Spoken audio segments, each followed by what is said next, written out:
Bueno, nuestro grupo está conformado por Juan Pablo Rueda Torres, Santiago Londoño, Juan Felipe Zuluaga, Juan Diego Carvajal. Bueno, nosotros les vamos a hablar un poco sobre los éteres. Los éteres se forman por condensación de los alcoholes, con pérdida de agua.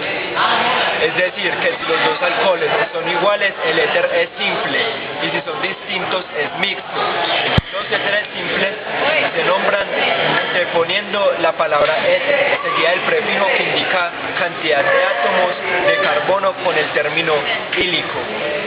Por ejemplo, éter metílico o éter etílico. Según Yupac, se nombran intercalando la palabra oxi entre los nombres de los hidrocarburos de los que provienen los alcoholes.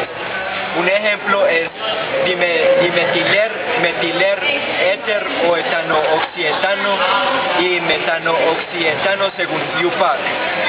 Tienen la siguiente fórmula: R o R, donde R son radicales iguales o distintos. R puede ser alifático o aromático.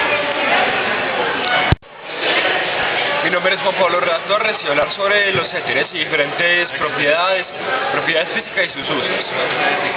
Por ejemplo, para formar los éteres se reacciona el metanoximetano y va a producir éter metílico, dimetileter o metanoximetano, que también se genera con una adición de agua.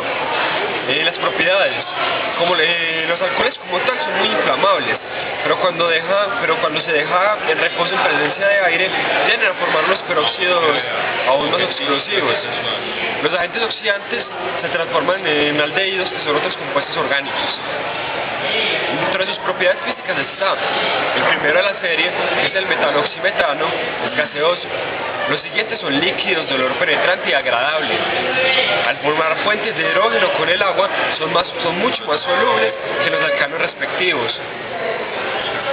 Tienden a tener un menor punto de ebullición que los alcoholes de los que provienen.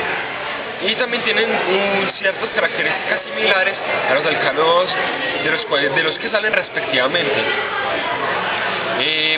Los éteres son muy buenos disolventes de grasas o lípidos y aceites y yodo.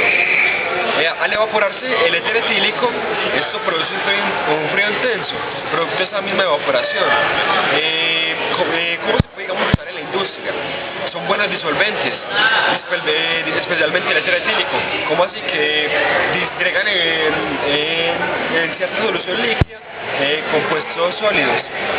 El éter también se usa como analgésico para reducir el dolor y de cierta manera la conciencia, y también produce una inconsciencia mediante la depresión del sistema nervioso central. O sea, que genera un dormimiento progresivo porque afecta el sistema nervioso, y también tiene cierto efecto irritante del sistema respiratorio y produce náuseas y vómitos luego de la anestesia.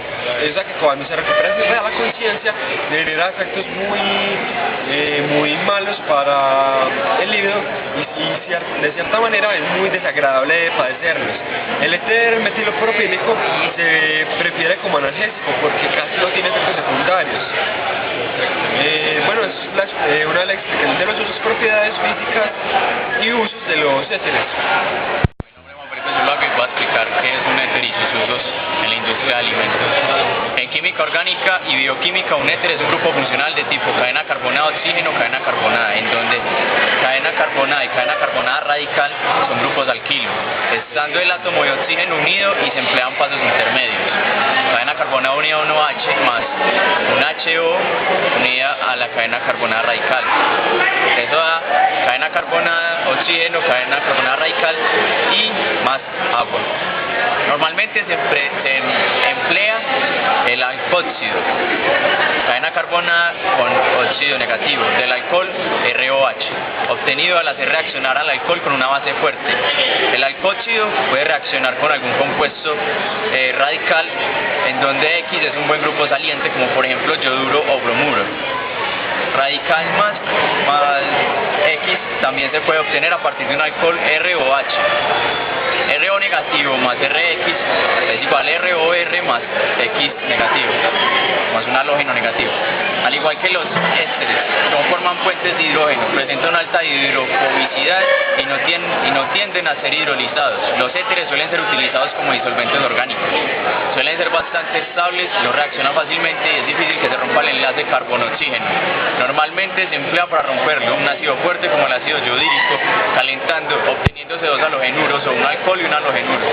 Una excepción son los oxíranos o epóxidos, en donde el éter forma parte del ciclo de 3 átomos, muy tensionado por lo que reacciona fácilmente de distintas formas.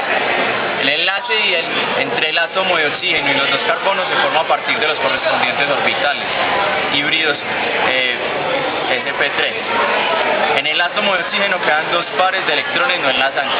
Los dos pares de electrones no enlazantes del oxígeno pueden interaccionar con otros átomos, actuando de esta forma los éteres como ligandos, formando complejos. Un ejemplo importante es el de los éteres corona, que pueden interaccionar selectivamente con cationes de elementos alcalinos o, en menor medida, alcalinotérreos. El término útero se utiliza también para referirse solamente al éter llamado dietiléter, según la IUPAC en sus recomendaciones de 1993. Esto es etoxietan, de fórmula química CH3CH2 o CH2CH3. El alquimista Raimundus Lullius lo aisló y subsecuentemente descubrió en 1275. Fue sintetizado por primera vez por Valerius Cordus en 1540. Fue utilizado por primera vez como anestésico. Éteres corona. Aquellas moléculas tienen varios éteres en su estructura y que además formen un ciclo se denominan éteres corona. En el nombre de éter corona, el primer número hace referencia al número de átomos que conforman el ciclo y el segundo número al número de oxígenos del